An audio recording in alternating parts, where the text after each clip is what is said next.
할렐루야, 좋은 아침입니다. 저는 오늘 여러분과 함께 요한복음 21장 17절 말씀으로 함께 은혜를 나누어 보기 원합니다. 어제는 부활절이었는데요. 어떻게 지내셨어요?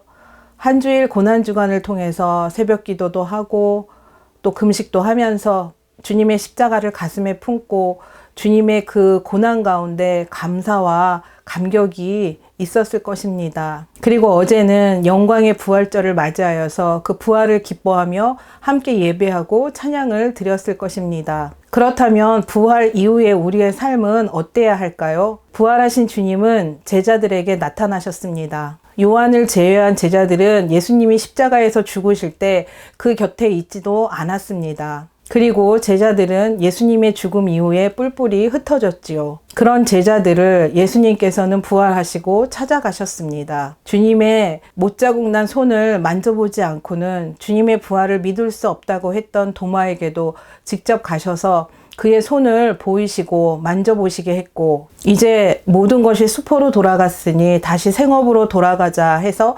호수로 고기를 잡으러 갔던 베드로와 몇몇 제자들에게도 주님은 찾아가셨습니다. 그리고 그들의 의심을 풀어주시고 빈 배를 채워주셨고 그들과 같이 식사를 하셨습니다. 그 후 베드로에게 예수님께서 묻는 장면이 나옵니다. 오늘 본문에 나오는 말씀이지요. 요한복음 21장에 나오는 말씀입니다. 네가 나를 사랑하느냐? 네가 정말 나를 사랑하느냐? 주님께서는 베드로에게 3번이나 물어보십니다. 주님이 죽으시기 전에 주님을 3번이나 부인했던 베드로는 아마 주님의 얼굴을 보기조차도 어려웠을 것입니다. 그런데 주님께서 그러한 베드로에게 네가 나를 사랑하냐? 그렇게 물으십니다. 베드로는 주님이 아십니다. 제가 주님을 사랑합니다.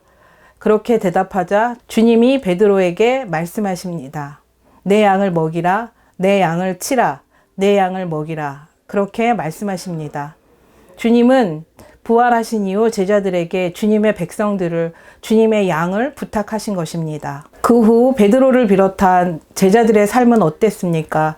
예수님의 승천 이후 그들은 성령을 받게 되었고, 그러한 성령을 받은 이후 그들은 복음의 증인이 되었습니다. 그러면서 그들로 인해 복음이 급속하게 전파되었습니다. 그렇습니다. 믿는 우리들은 모두가 다 부활을 경험하고 부활을 감격하며 부활을 기뻐합니다. 그렇다면 부활을 경험한 우리는 이제 어떻게 살아야 되겠습니까? 이 제자들처럼 성령을 받고 주님의 증인의 삶을 살아야 하는 것입니다. 코로나 바이러스로 인하여 사람을 만나기도 어렵고 전도하기는 더욱 어려운 상황이 되었습니다. 그러나 기독교의 복음은 힘들고 어려울 때, 핍박과 환란이 있을 때 더 많이 확산되고 더 많은 열매를 맺었습니다. 힘들고 어려운 환경 속에서도 주님을 향한 사랑이 확실하다면 이제 우리도 주님의 증인으로 살아야 합니다. 우리가 구원받아 부활의 기쁨을 누리듯이 아직 주님을 모르는 내 가족, 내 이웃, 그리고 나를 스쳐가는 많은 사람들에게